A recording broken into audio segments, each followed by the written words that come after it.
The B-17 Flying Fortress shuddered as it climbed through 20,000 feet, the oxygen masks hissing their precious cargo to the 10-man crew. Below, the coral sea stretched endlessly, a deceptive blue mirror that concealed the iron sharks cutting through its surface.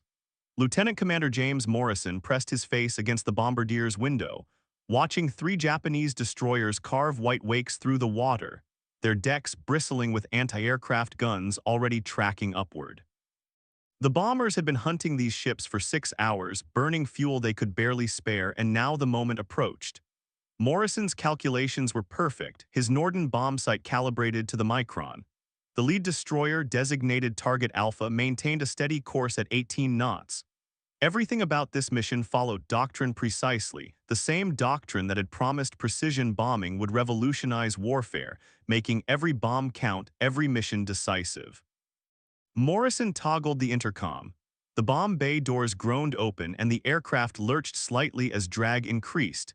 His crosshairs settled on the destroyer's midship section.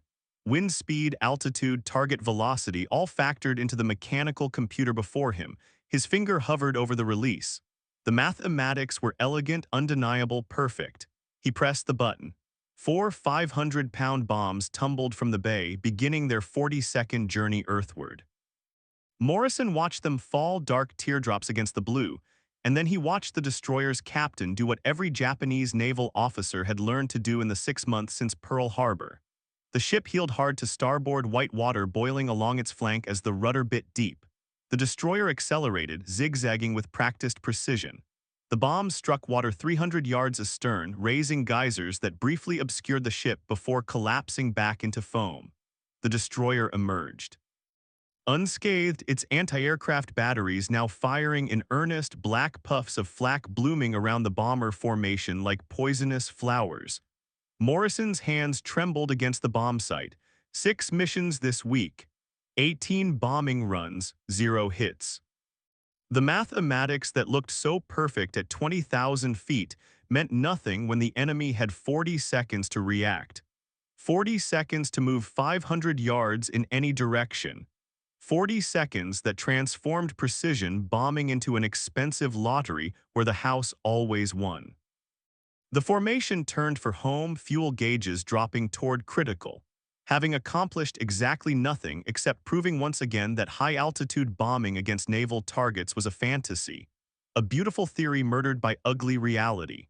300 miles south on Guadalcanal, Marines huddled in their foxholes as Japanese artillery found their range. The shells came from guns delivered 2 nights earlier by the Tokyo Express, the nickname American forces had given to the fast destroyer runs that supplied Japanese positions under cover of darkness. Every night the destroyers came, racing down the slot at 30 knots, unloading troops and supplies, then racing back before dawn. Every night American bombers tried to stop them. Every night they failed. The pattern had become grimly predictable. Intelligence would spot the convoy. Bombers would scramble. By the time they reached altitude and found the targets, the destroyers would be weaving and dodging, and bombs would fall harmlessly into empty ocean. The Japanese had learned they could ignore the high-altitude bombers entirely, focusing their attention on the rare low-level torpedo attacks that actually threatened them. In the ready room at Port Moresby, aircrews gathered for another briefing, their faces showing the particular exhaustion that comes not from physical fatigue but from futility. They were brave men flying magnificent aircraft, risking their lives with absolute courage. Achieving absolutely nothing. The B-17 had been designed to destroy factories and rail yards, stationary targets that could not dodge. Against ships, it was worse than useless because it created the illusion of action while accomplishing nothing. The intelligence officer pointed to the map showing projected Tokyo Express routes. The pilots barely listened. They knew the script: fly out, climb high, drop bombs, watch them miss, fly home, repeat until fuel or luck ran out. Some crews had flown 20 missions without scoring a single hit. The Japanese destroyers had become contemptuous, barely bothering to take evasive action until bombs were actually falling. Then General George Kenney arrived. He stepped off the transport at Port Moresby in July 1942, newly appointed commander of Allied air forces in the Southwest Pacific and immediately asked to see the mission reports. He read them in silence, page after page documenting failure, each report a variation on the same theme: bombs. Dropped bombs missed, enemy unharmed. When he finished, he looked up at his staff officers with an expression they could not quite read. The next morning, Kenney flew as an observer on a bombing mission against a Japanese cruiser. He watched the entire ritual unfold: the long climb to altitude, the careful approach, the bombardier's concentration, the bombs falling, the target casually evading, the return home empty-handed. When they landed, he gathered his senior officers. His first question surprised them. He did not ask about bombing accuracy or crew training or aircraft performance. Instead, he asked about artillery. Specifically, he asked about the effective range of the 75mm M4 field gun, the standard American artillery piece that had proven itself in North Africa. When told it could hit targets at 5,000 yards, he nodded slowly. Then he asked how much a B-25 Mitchell bomber could carry. When told it could haul 3,000 pounds of bombs, he nodded. Again, his eyes had taken on a particular gleam that his staff would come to recognize and dread, the look of a man who had just decided to ignore every rule in the book. Kenney stood and walked to the window, looking out at the flight line where B-25 sat in neat rows, their glazed glass noses glinting in the tropical sun. He turned back to his officers, and when he spoke, his voice was quiet but absolutely certain. He was going to put a cannon inside an airplane. George Churchill Kenney had never been a man who accepted conventional wisdom simply because it was conventional. His career had been built on questioning assumptions, on looking at problems from angles that made staff officers uncomfortable. He had learned to fly in 1917, back when aviation itself was considered a reckless experiment, and he had spent 25 years watching the Army Air Corps calcify around doctrines that looked brilliant on paper but crumbled under combat conditions. Now, standing in the sweltering heat of Port Moresby, watching another formation of B-17s return from another fruitless mission, he felt the familiar itch of an idea that everyone would call impossible. That was usually when he knew he was onto something. The concept had crystallized during that observer flight. Watching bombs tumble uselessly toward the ocean, he had thought about artillery, about direct fire, about the fundamental difference between dropping something and shooting something. A bomb was a passive weapon, a slave to gravity and wind and the 40 seconds it took to fall. But a shell was different. A shell was violent, immediate, aimed. The 75mm M4 cannon could punch through tank armor at 1,000 yards. It fired a 15-pound shell at 2,000 feet per second. It was accurate, devastating, and most importantly, it delivered its payload in less than a second. No time for evasion. No time for anything except impact. Kenney summoned his engineering staff and his most senior pilots to a meeting that would become legendary in Air Force history, though not for the reasons anyone expected. He laid out his vision with characteristic bluntness: remove the glazed nose from a B-25 Mitchell bomber, install a 75mm field artillery piece in its place, fly at masthead height directly at enemy ships, and fire the cannon like a fighter pilot firing machine guns. The silence that followed was profound. Major Paul Gunn, one of his most experienced pilots, spoke first. The recoil alone would be catastrophic. The M4 cannon generated over 20,000 pounds of force when it fired. The B-25 weighed 20,000 pounds empty. Basic physics suggested the aircraft would simply stop in mid-air, stall, and fall into the ocean. Even if it somehow stayed airborne, the recoil would shatter every instrument, crack the windscreen, possibly knock the pilots unconscious from the deceleration. The engineering officer added his concerns. The cannon weighed over 1,000 pounds. Installing it in the nose would shift the center of gravity so far forward that the aircraft would be unflyable, nose-heavy to the point of being uncontrollable. The structural modifications required would compromise the airframe's integrity. The B-25 was designed to carry bombs in an internal bay, not to absorb the shock of firing a field artillery piece. Then there was the matter of actually operating the weapon. Artillery pieces required a crew of 6 men working in coordination on stable ground. Kenney was proposing to have a single cannoneer load and fire 15-pound shells, while the aircraft maneuvered violently at 300 miles per hour, 50 feet above the water, while being shot at by every gun the enemy could bring to bear. The ordnance specialist pointed out that the cannon would need to be manually loaded after each shot. In combat conditions, with the aircraft banking and diving, with G-forces pulling at the cannoneer, with the target approaching. At combined speeds exceeding 400 miles per hour, the reload time would make a second shot nearly impossible. They would get one chance, maybe two if they were extraordinarily lucky and skilled. The navigation officer raised another concern. To aim the cannon, the pilot would have to aim the entire aircraft. Unlike a bomber, where the bombardier could adjust for the aircraft's position, this weapon was fixed forward. The pilot would essentially be flying a 10-ton fighter aircraft, pointing the nose at a target while traveling at speeds that gave him perhaps 2 seconds to line up the shot. Miss, and the aircraft would flash past the target, vulnerable to every anti-aircraft gun on the ship. The medical officer contributed his expertise. The noise inside the aircraft would be catastrophic. The muzzle blast from a 75mm cannon in an enclosed space would likely rupture eardrums, possibly cause permanent hearing loss. The concussion might cause internal injuries. There were no studies on what happened to human bodies in such conditions because no one had ever been insane enough to try it. Kenney listened to every objection with patience. He took notes. He asked clarifying questions. He demonstrated that he understood the technical challenges, the physical dangers, the mathematical impossibilities.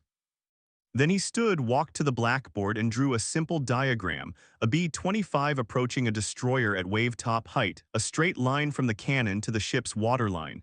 He turned to face his officers. His voice was calm, almost gentle, but it carried absolute conviction. The current doctrine was not working.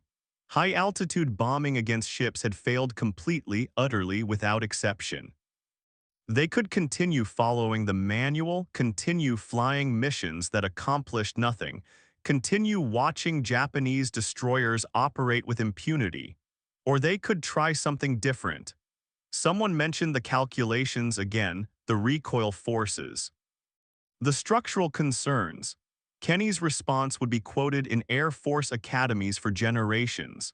He picked up the manual, the thick volume of regulations and specifications and approved procedures, and he dropped it into the wastebasket. Throw the manual away, he said, build the airplane, mount the cannon, test it.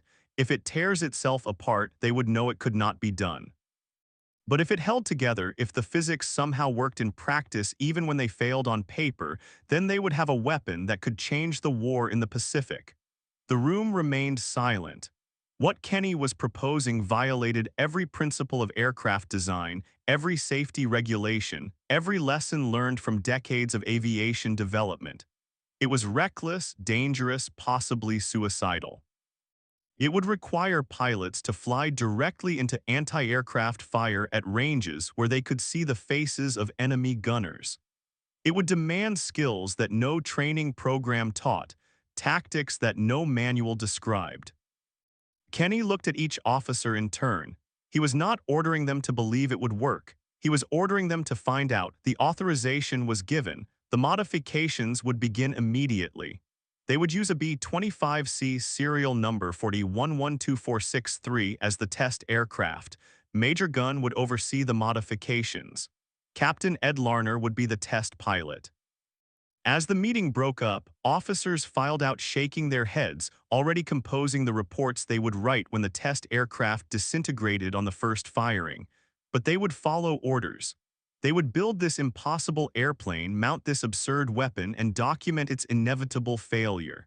Kenney remained behind, studying his diagram. He knew what the calculations said.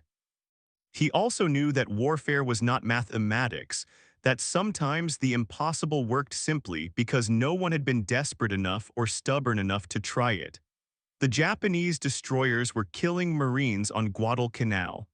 The high-altitude bombers were accomplishing nothing. Something had to change.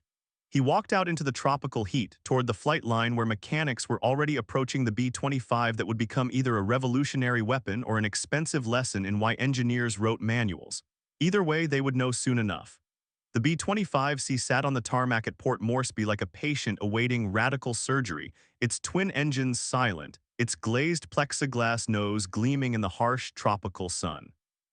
Mechanics and engineers circled it warily, carrying tools and blueprints, each man acutely aware that they were about to butcher a perfectly good bomber based on what most of them considered a general's fever dream. Major Paul Gunn stood at the nose, running his hand along the transparent bombardier station that had been designed to give the bomb aimer an unobstructed view of targets below. In 3 days, this elegant piece of engineering would be gone, replaced by something that belonged on a battlefield, not in the sky. He had argued against this project in the meeting, laid out every technical reason it would fail, and now he was in charge of making it succeed. The irony was not lost on him. The first cuts into the airframe felt like vandalism. Mechanics removed the entire nose section, the plexiglass bombardier station, the Norden bomb site worth more than the aircraft itself, the delicate instruments and controls. What remained was a gaping hole where the front of the airplane used to be, exposing the forward bulkhead and the navigator's compartment behind it. The B-25 looked wounded, incomplete, wrong. Then came the cannon. The M4 75mm field artillery piece arrived on a truck, still mounted on its wheeled carriage, caked with red dust from the Australian outback where it had been training artillerymen to fight Rommel's Afrika Korps. 1,100 pounds of steel and mechanism, designed to be anchored to the earth, now destined for the sky. The gun crew that delivered it stood watching as mechanics began unbolting it from its carriage, their expressions suggesting they thought everyone involved had lost their minds. Fabricating the new nose section required skills that aircraft mechanics did not typically possess. They were building a gun mount that had to absorb recoil forces while maintaining the aerodynamic profile of the aircraft, all while being light enough not to make the bomber unflyable. Sheet metal workers hammered and riveted, creating a blunt metal nose that looked brutal compared to the sleek plexiglass it replaced. The cannon would protrude slightly, its barrel extending forward like an accusatory finger. The mounting system was the critical challenge. The cannon could not be rigidly attached to the airframe, or the recoil would tear the nose off exactly as the engineers had predicted.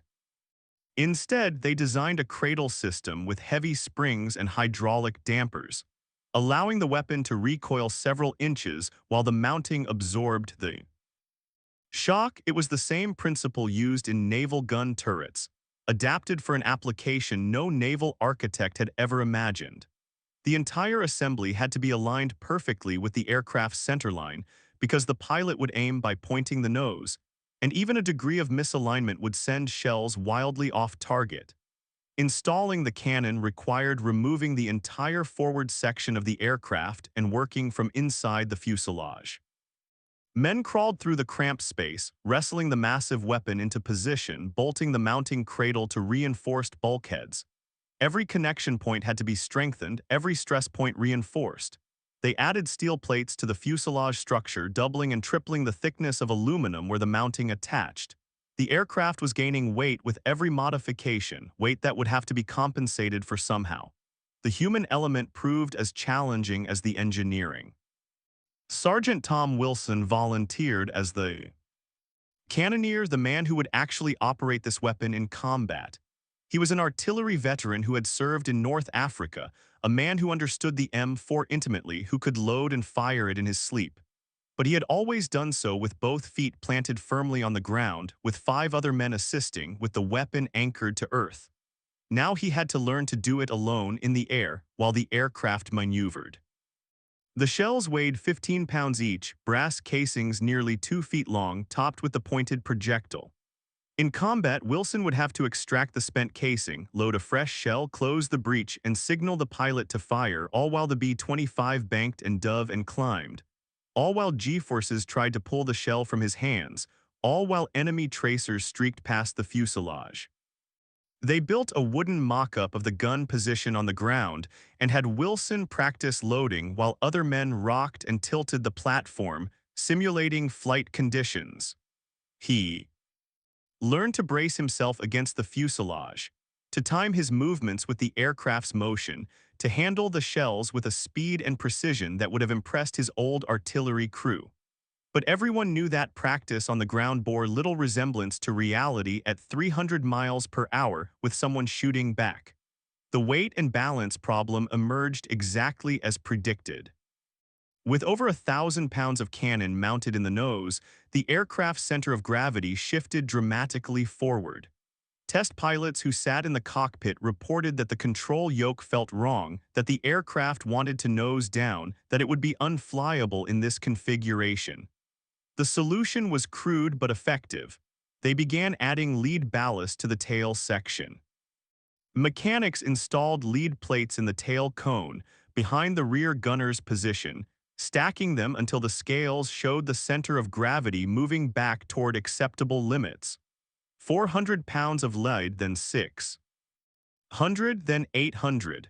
The B-25 was becoming a flying contradiction, a bomber stripped of its bombing capability, weighted with lead to compensate for a cannon, modified so extensively that it barely resembled its original design. The final weight came to nearly 900 pounds of ballast, transforming the tail into a counterweight for the massive gun up front. Captain Ed Larner climbed into the pilot's seat for the first ground test, his hands finding the controls of an aircraft that had been transformed into something unprecedented. He ran through the checklist, started the engines, felt the familiar vibration of the twin Wright Cyclones coming to life. But nothing else felt familiar. The aircraft sat nose down on its landing gear, the tail high, the whole machine looking predatory and aggressive in a way B-25s never had before. Taxiing revealed the first handling characteristics. The nose-heavy configuration made steering difficult, requiring constant back pressure on the yoke. Larner's arms ached after just circling the airfield. When he pushed the throttles forward for takeoff, the aircraft accelerated reluctantly, weighted down by the cannon and ballast, struggling to reach flying speed. The nose wanted to stay down, and he had to haul back on the controls to get the nose wheel off the ground. Airborne, the modified bomber flew like nothing Larner had ever experienced. It was heavy, sluggish, resistant to control inputs. The phrase he used in his initial report would become famous. It handled like a dump truck with wings. The aircraft wanted to fly nose down, requiring constant trim adjustments and physical effort to maintain level flight. In a turn, it wallowed, the heavy nose swinging through the arc with ponderous momentum. But it flew.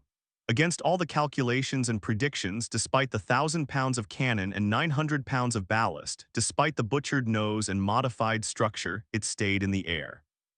Larner brought it around for landing, fighting the controls all the way down, touching down hard but safely. When he climbed out, his flight suit was soaked with sweat, his arms trembling from the effort of wrestling the modified bomber through the sky. The engineering team swarmed over the aircraft, inspecting every rivet, every weld, every connection point. They found stress cracks in places they had not reinforced, discovered that some of the mounting bolts had loosened from vibration, identified a dozen modifications that would be needed. But the fundamental structure had held. The airframe had not disintegrated. The impossible airplane existed. Now came the moment everyone dreaded, the first live fire test. They would take the aircraft up, fly it to the test range over the ocean, and actually fire the 75mm cannon while airborne.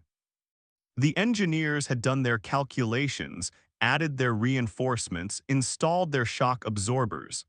But calculations had been wrong before, and if they were wrong now, the aircraft would come apart at 3,000 feet with 4 men aboard. General Kenney insisted on being present for the test, despite his staff's protests. He stood on the flight line as Larner and his crew boarded the modified bomber, as the engines coughed to life, as the ungainly aircraft lumbered down the runway and clawed its way into the tropical sky. The test range was 10 miles offshore, where a barge had been anchored as a target. Larner brought the aircraft around in a wide circle, descending to 500 feet, lining up on the barge. Through the crude gun sight welded to the cannon's breech, Sergeant Wilson could see the target growing larger. The intercom crackled with Larner's voice, steady despite the tension, approaching firing position, range 1,000 yards, preparing to fire on his mark. The aircraft steadied, the nose pointing directly at the barge. Wilson's hand was on the firing lanyard, waiting for the signal. As every man aboard knew that in the next few seconds they would discover whether Kenney's vision was genius or suicide, whether the modified bomber would survive or disintegrate, whether they had created a weapon or built their own coffin.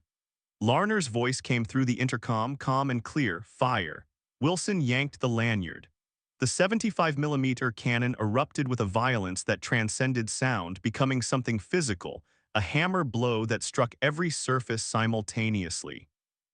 The entire aircraft convulsed, nose pitching upward as 20,000 pounds of recoil force transferred through the mounting cradle into the airframe.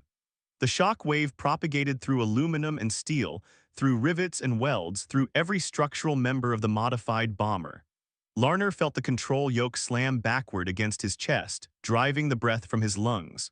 The instrument panel blurred as vibration shook every gauge and dial. His vision grayed momentarily from the deceleration, the aircraft. Losing 20 knots of airspeed in less than a second.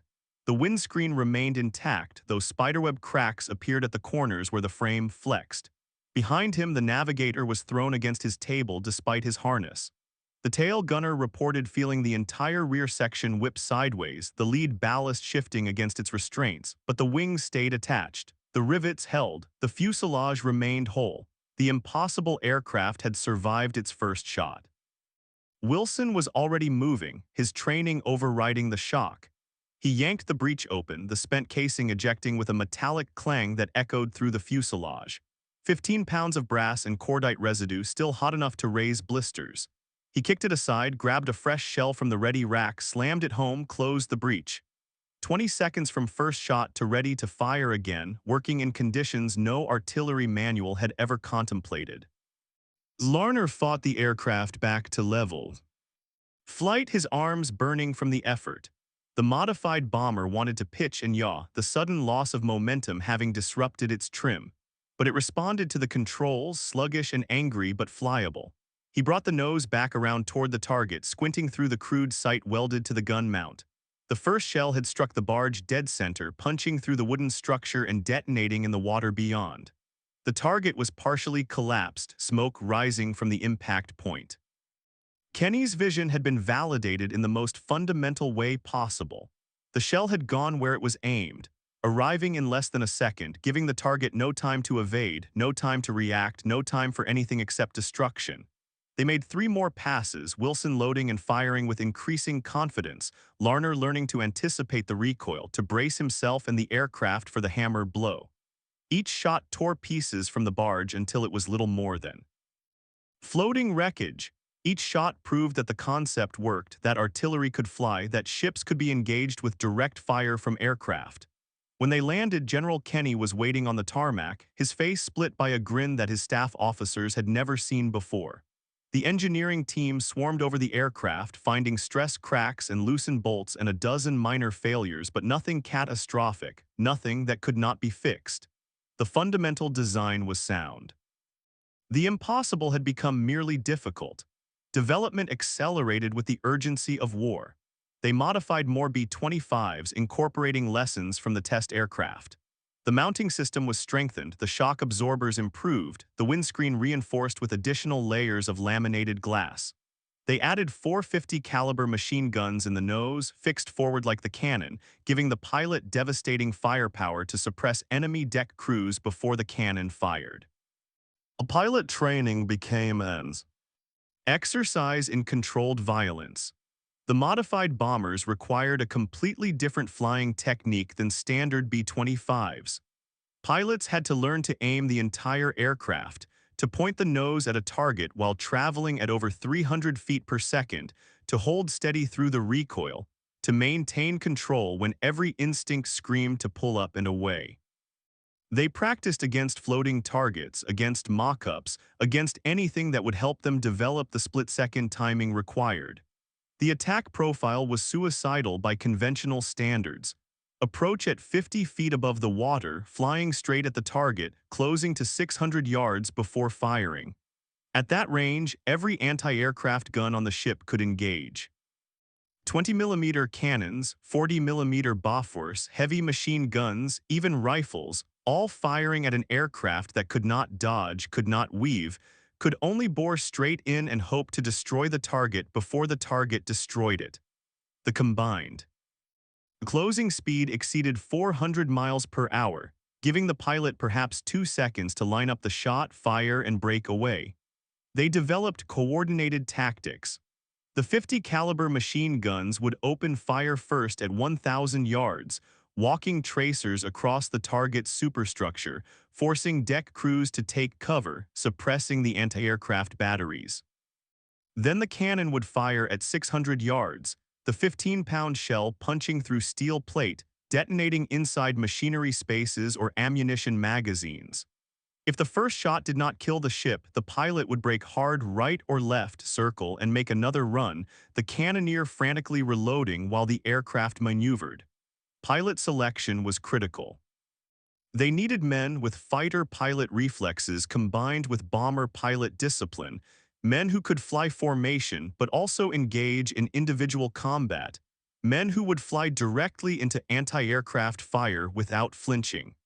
Captain Ed Larner became the primary instructor, teaching a new generation of pilots to fly the gunship, sharing hard-won lessons about managing recoil, about aiming techniques, about survival in the deadly close-range environment.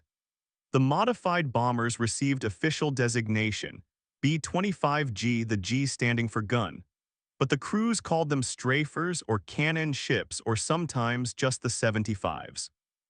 They were ugly, brutal aircraft that looked like they had been assembled from spare parts and bad ideas, and the men who flew them developed a fierce pride in their ungainly machines. By December 1942, 6 modified B-25s were operational, their crews trained and ready. Intelligence reported a Japanese destroyer, the Amatsukaze, would be making a supply run to New Guinea, traveling alone, vulnerable. The mission was assigned to Captain Larner and 5 other crews. They would fly in formation, coordinate their attacks, and attempt to sink a warship using airplane-mounted artillery, something that had never been done in the history of warfare. The night before the mission, Larner sat in his quarters writing a letter to his wife that he hoped she would never receive. He described the modified bomber, the massive cannon, the training missions. He did not describe the fear, the knowledge that he would be flying directly at a ship designed to kill aircraft, that he would be closing to ranges where he could see individual sailors, where every gun aboard could target him, where a single hit could send him into the ocean in flames. But he also wrote about belief, about Kenney's stubborn refusal to accept impossibility, about the test firing when the aircraft had shuddered but held together, about the shell striking true. He wrote about the Marines on Guadalcanal who were dying because Japanese destroyers operated with impunity, about the need for something to change, about the possibility that 6 modified bombers might accomplish what entire squadrons of high-altitude bombers could not. Dawn came too quickly. The 6 B-25GS lined up on the runway, their blunt noses pointed toward the rising sun, their crews running through final checks. Sergeant Wilson loaded the first shell into the cannon, the brass casing sliding home with a solid click. The engines roared to life, and one by one, the gunships lumbered down the runway and climbed into the morning sky, heading north toward their rendezvous with the Amatsukaze and with history. The Amatsukaze cut through the Bismarck Sea at 22 knots, her bow wave gleaming white against the dark water. She was a Fubuki-class destroyer, 1,300 tons of steel and weaponry, her decks bristling with 5-inch guns and anti-aircraft batteries. Her captain, Commander Yasuo Sato, stood on the bridge scanning the horizon with practiced eyes. He had made this run 17 times, delivering supplies to isolated Japanese garrisons, and he had learned to treat American bombers with contempt. The high-altitude formations were nuisances, nothing more.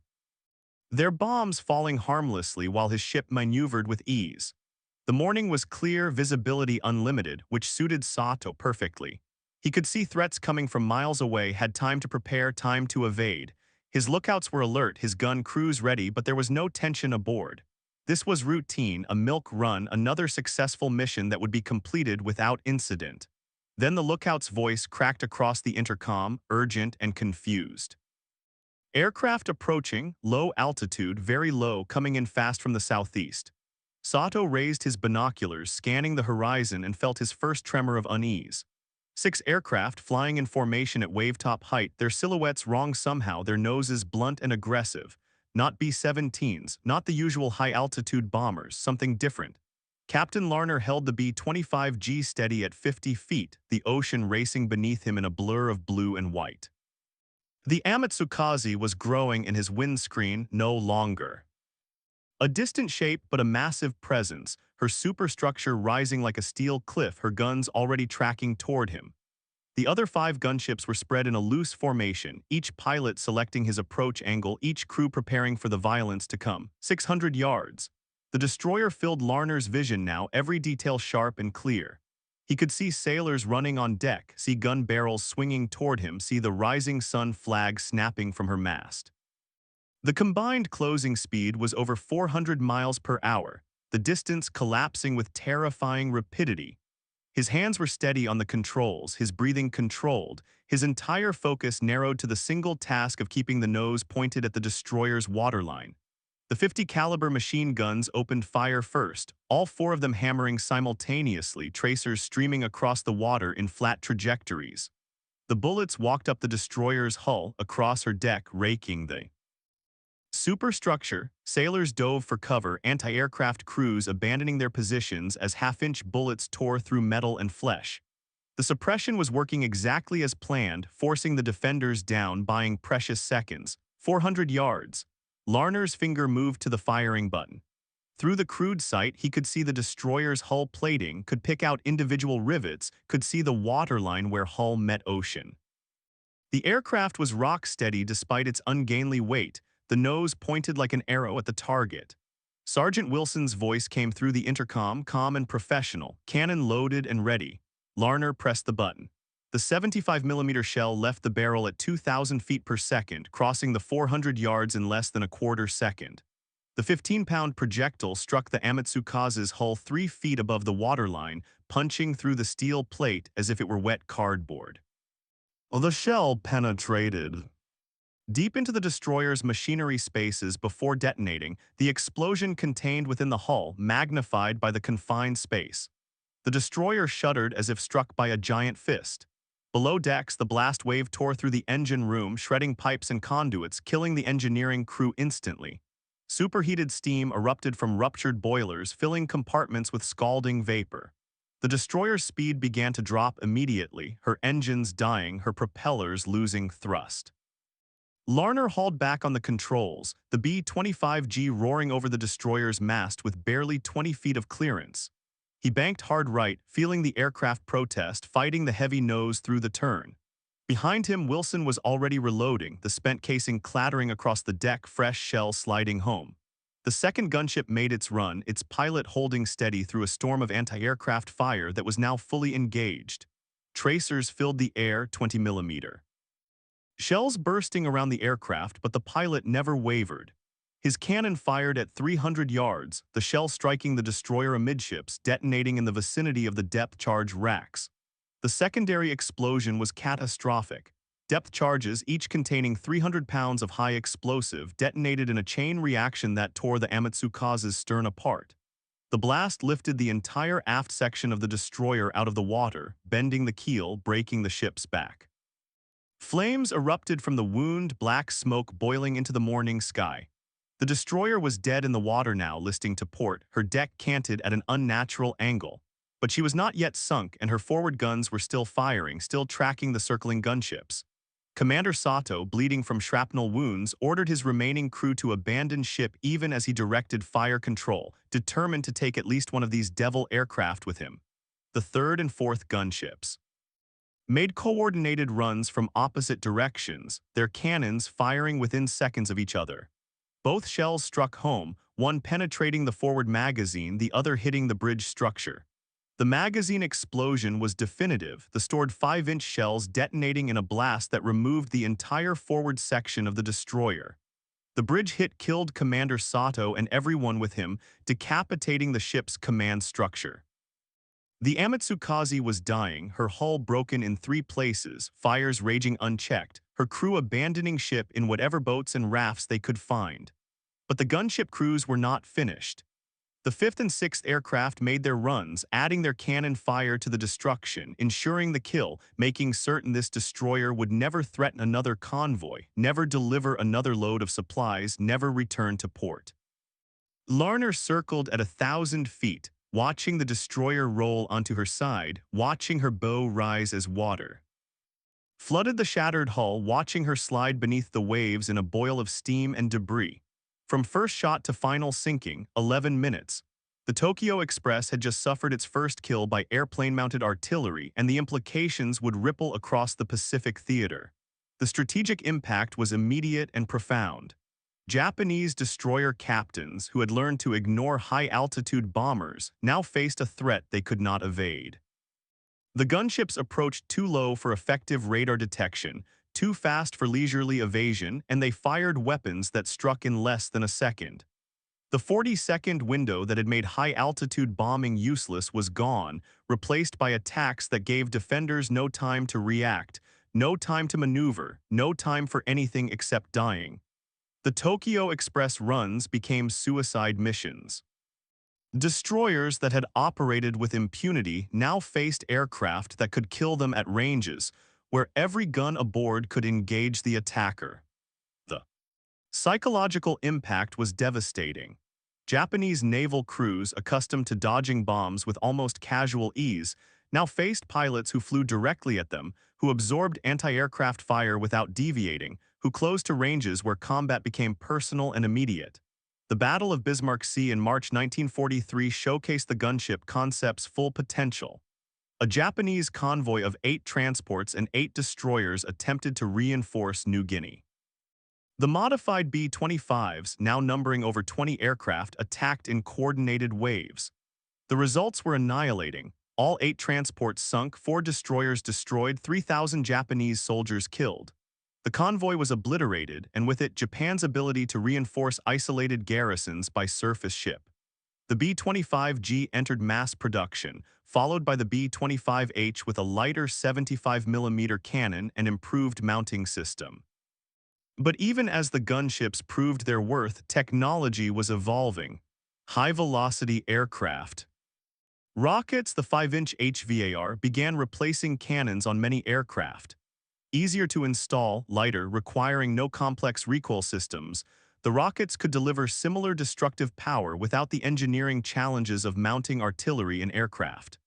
The ultimate evolution of the gunship concept came in configurations mounting 8, 10, even 12 caliber machine guns in the nose, creating aircraft that could saturate targets with overwhelming firepower.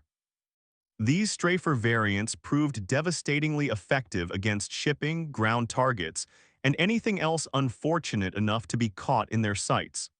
The 75mm cannon, having proven Kenney's vision, was gradually phased out in favor of weapons better suited to aerial platforms. But the concept refused to die.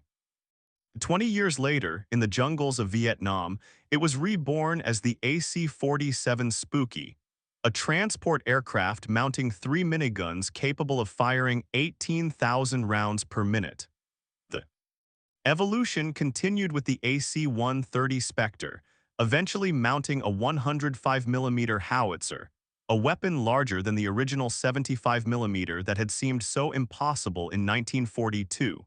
The gunship had become a permanent fixture of aerial warfare, a testament to the stubborn refusal to accept impossibility.